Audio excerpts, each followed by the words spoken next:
Alors dans cette vidéo, on va voir comment passer les commandes et comment arriver aux factures. Alors pourquoi on a besoin des commandes et des factures?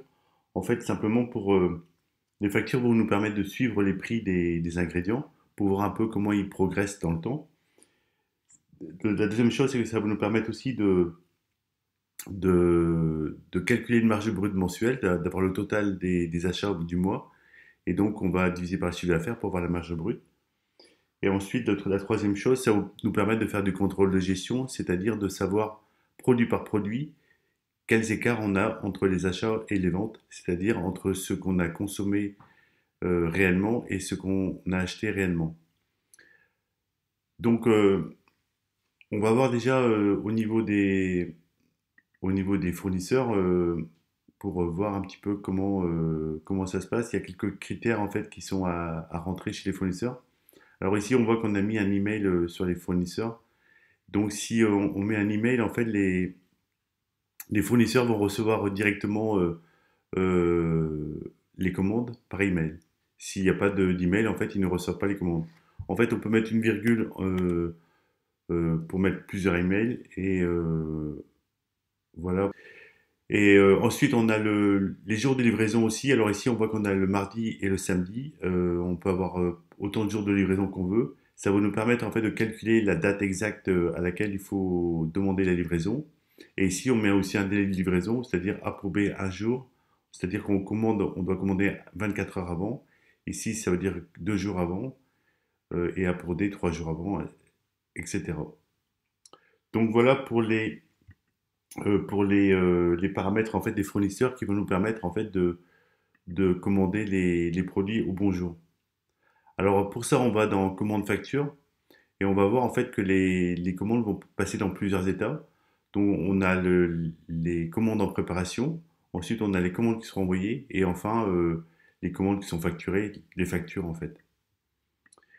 Donc les commandes en préparation, c'est quoi? C'est la liste des commandes qu'on peut toujours modifier en fait, qui sont toujours modifiables, c'est-à-dire qu'on peut rajouter des produits, qu'on peut modifier les quantités, et donc on va voir comment faire ça. Ensuite, une fois que ces commandes seront préparées, on va les envoyer. Donc elles vont soit partir par email, ou soit vous les passez manuellement. Et enfin, ces commandes envoyées pourraient être transformées directement en facture. On pourra les convertir directement en facture. Alors on va voir ça concrètement. Alors on peut créer une commande directement ici. Alors, une chose que je vous ai pas dit, ouais, vous n'êtes pas obligé de passer par les commandes. Vous pouvez directement créer vos factures si les fonctionnalités de commande ne vous intéressent pas. Vous pouvez directement créer vos factures. On verra ça dans un troisième temps. Donc, pour créer les commandes, on, on choisit une date de livraison et on choisit aussi un fournisseur. Donc, je ne sais plus lequel on avait pris tout à l'heure. Donc, il nous bouge en fait automatiquement la date de livraison en fonction de ce qu'on a paramétré pour ce fournisseur. Et ici, on voit qu'on a mis A pour C et qu'il le livre le lundi et le mardi. Donc ici, on a bien le 16 avril. Donc c'est bien un lundi, c'est le prochain jour par rapport à aujourd'hui. On est le 12, donc on aura bien de livraison le 16 avril. Donc on crée la commande. Et là, ce qu'il va faire, en fait, il va générer tous les produits qui sont qui sont choisis en fait pour ce fournisseur ou que ce fournisseur propose au meilleur tarif. Donc on peut aussi en rajouter bien sûr. On peut donc on a ici les quantités qui sont à renseigner. Donc on rajoute par exemple une de chaque. Et donc on peut ensuite on peut aussi on peut sauvegarder ça déjà ici. On peut ensuite rajouter une ligne, c'est-à-dire qu'on peut rajouter des produits qui ne sont pas prévus en fait dans pour ce fournisseur. Alors si s'il n'a pas de prix, en fait, on n'a pas de prix proposé ici. Alors c'est bon, on peut toujours le commander, mais on n'est pas sûr d'être livré, bien sûr, si il ne propose pas ce produit. Mais si s'il a un prix, en fait, il sera rajouté automatiquement. Euh, Ensuite, on peut visualiser ce bon de commande. Alors, il va supprimer toutes les lignes qui étaient vides, qui n'ont pas, sur lesquelles on n'a pas mis de quantité. Donc ici, on a deux produits.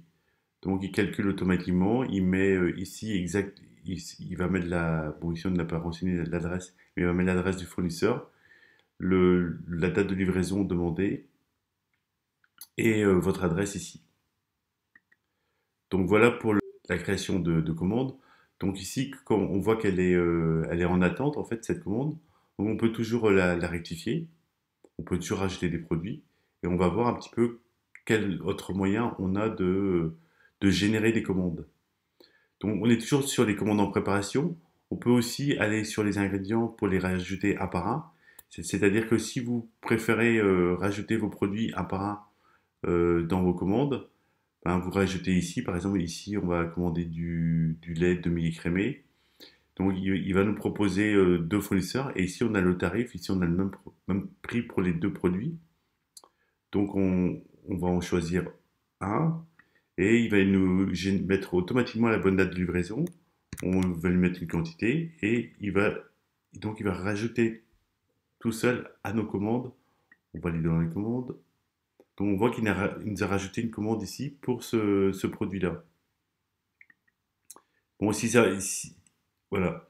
Donc si ça paraît un petit peu, si vous voulez plutôt partir des recettes, c'est-à-dire que vous avez des recettes en préparation. Par exemple, ici on a un tartare de saumon. On peut regarder un petit peu ce qu'il y a dedans. Donc il y a la ciboulette, du saumon, le fromage blanc, sauce soja. Il y a aussi des sous-recettes, donc qui sont pas forcément. C'est un exemple, hein. Donc on va commander en fait ce produit-là. Donc ici, on clique sur commande ingrédients. Donc il va nous commander tous les ingrédients au prix, au meilleur prix, chez le bon fournisseur, à la bonne date de livraison et avec le bon délai de livraison tout seul. Donc ici, on va commander par exemple 27 portions. Donc on va commander. Je choisis un autre produit, par exemple ici, je vais mettre des plateaux de fruits de mer, je vais en commander une centaine. Là, il les rajoute. Je peux rajouter des huîtres, des assiettes de 6 huîtres. Donc je rajoute par exemple 80 assiettes de 6 huîtres. Et maintenant, je vais voir dans les commandes en fait ce qu'il m'a généré. Et en fait, il m'a généré plusieurs commandes en fait avec plusieurs fournisseurs. Il a été chercher pour chaque produit en fait le bon fournisseur et il a préparé la commande qui va bien. Donc on a les dates de livraison prévues qui sont ici et on peut aller voir un par un en fait ce qu'il a rajouté. Donc ici on voit qu'on a des araignées, des huîtres, des palourdes, sauce soja. Donc les quantités ne sont pas ici arrondies parce qu'on peut toujours rajouter des produits. On est encore en phase de préparation. Donc ici on a un seul produit. Et donc une fois qu'on a terminé nos préparations de commande, en fait on peut les envoyer ici. Donc il va vérifier que la date de livraison n'est pas dépassée parce que par exemple on peut attendre 2 jours avant de passer les commandes. Si je reviens demain, la date ici va passer en rouge et ça veut dire que le délai de livraison est dépassé. Donc on ne pourra pas envoyer la commande. Donc ici je vais envoyer celle-là. Donc il va me demander de confirmer. Je vais envoyer celle-ci. Il va me demander de confirmer aussi. Et donc, il envoie à l'email ici qu'on a renseigné pour le fournisseur. Si on n'a pas de renseigné de fournisseur, il va nous prévenir ici en haut qu'il n'y a pas de, de mail associé au fournisseur, mais la commande passe quand même dans l'état commandé. Ici, par exemple, il n'y a pas d'email, donc la commande est quand même passée dans l'état suivant, commande envoyée. Donc ici, on voit toutes les commandes que j'ai envoyées là. Donc on peut encore les visualiser, si on veut les réimprimer ou les visualiser tout simplement. Donc ici, je vous ai pas précisé, mais les quantités sont calculées. En fait, là, j'ai pas modifié les quantités, j'aurais dû, pour les arrondir. Les quantités ici sont calculées en fonction du conditionnement qu'on a mis. Alors on pourra voir ici par exemple pour les huîtres, on va le rectifier, on va modifier l'ingrédient huître.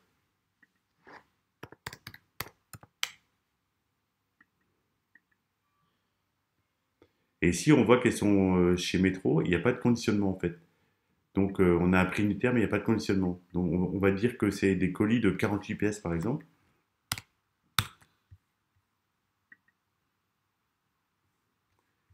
Voilà. Et donc je vais en commander par exemple 96. Donc ici, je choisis le fournisseur Métro. Et donc là, il me dit colis de 48 pièces. Donc là, je lui mets deux colis pour 96.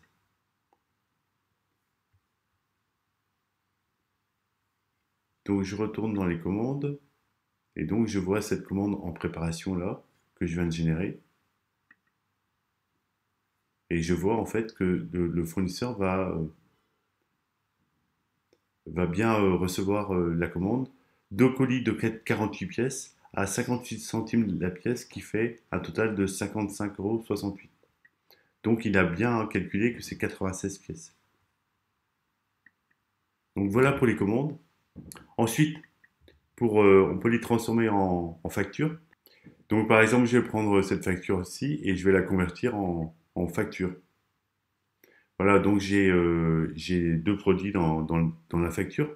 Je peux encore modifier les quantités. Si par exemple c'est de la viande, on peut les quantités sont les poids sont pas fixes. Et ici on voit bien qu'on a je reviens un petit peu en arrière. En fait, on voit qu'elles sont vendues par 2 kilos ici. Et donc le prix unitaire c'est 12 euros les 2 kilos. Donc on a bien un total de 12 euros les 2 kilos. Alors que le saumon je reviens en arrière, le saumon c'est 12 euros le kilo et on a une fois 1 kilo. On a 1 kilo. Donc je regarde les bananes. En fait, ici, on voit qu'on a une quantité de 1 pour le prix ici qui est de 2 kilos et qui correspond au prix unitaire. Donc cette unité-là qui est découpée en deux, donc c'est 12 euros les 2 kilos. C'est un exemple. On peut avoir par exemple par 500 grammes, ici on aura 500 et ici on aura grammes. Pourquoi est-ce qu'on divise l'unité en deux? C'est pour pouvoir après travailler sur les bananes au kilo dans mes recettes, plutôt que de travailler sur des 2 kilos. Par exemple, si vous avez un produit à 500 grammes, vous n'allez pas travailler à des multiples de 500 grammes, il vaut mieux travailler au gramme. Donc vous découpez l'unité en deux, ça c'est la première raison. Et la deuxième raison, c'est que comme ça, vous pouvez comparer un fournisseur qui vend au kilo et l'autre qui vend au 500 grammes. Et enfin, la dernière raison, c'est que votre fournisseur peut une fois vous facturer au kilo et il peut changer, il peut facturer au 500 grammes pour le même produit.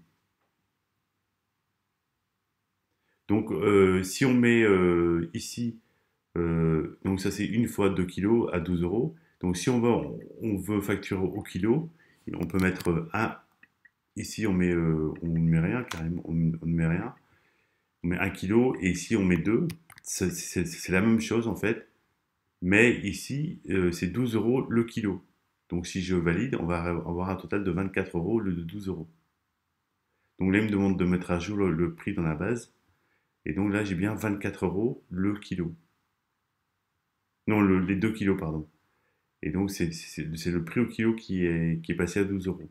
Si je veux le mettre comme avant, en fait, si je dois mettre 6 euros le kilo pour 2 kilos.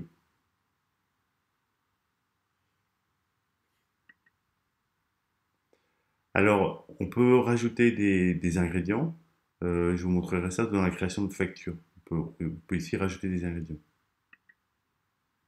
Donc voilà dans un premier temps pour le passage en fait d'une commande jusqu'à facture. Et ici, donc, je vous ai dit tout à l'heure qu'on pouvait créer directement une facture. Donc ici, vous cliquez sur ce bouton. Donc vous choisissez le fournisseur et vous mettez une date de livraison. Donc par exemple, aujourd'hui, on crée la facture. Et là, on rajoute des ingrédients un par un. Et donc, il va chercher dans la base. Je ne sais pas quel produit fait ce fournisseur-là.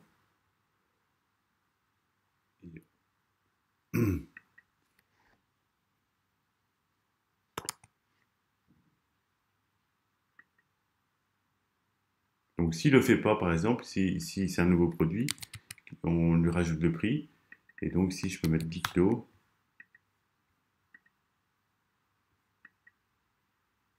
voilà. Si le produit n'existe pas, c'est une manière assez simple aussi de mettre à jour sa base parce que on n'a pas besoin en fait de, de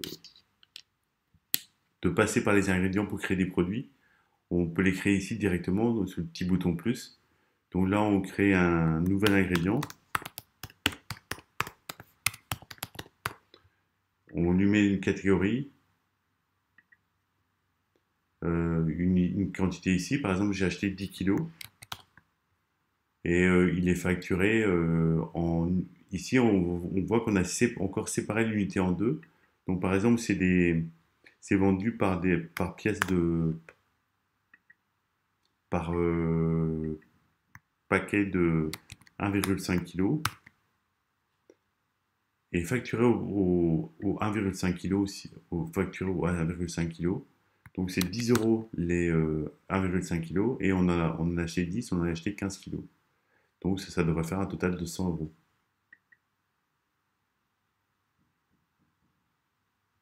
Voilà, on a un total de 100 euros sur le nouvel ingrédient. Et on va retrouver en fait ce nouvel ingrédient maintenant dans la base. Donc je retourne ici et je vois que mon nouvel ingrédient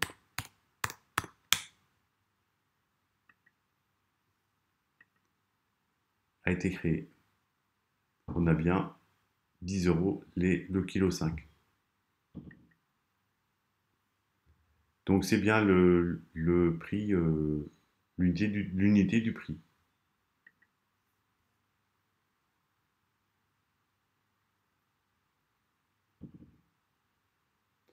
Alors voilà pour les factures. Donc ensuite, on peut voir on va voir ici par exemple sur ce produit-là qu'on vient de créer, que on peut voir ici le dernier achat. Donc ici on a le dernier achat.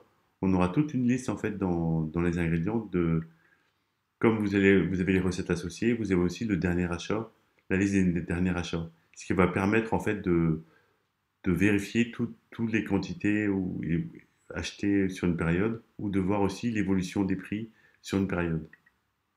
Je vais prendre un autre exemple.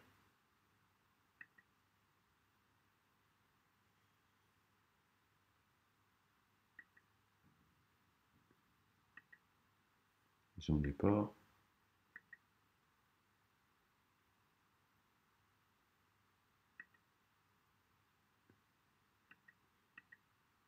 Voilà, ici j'ai encore un autre achat.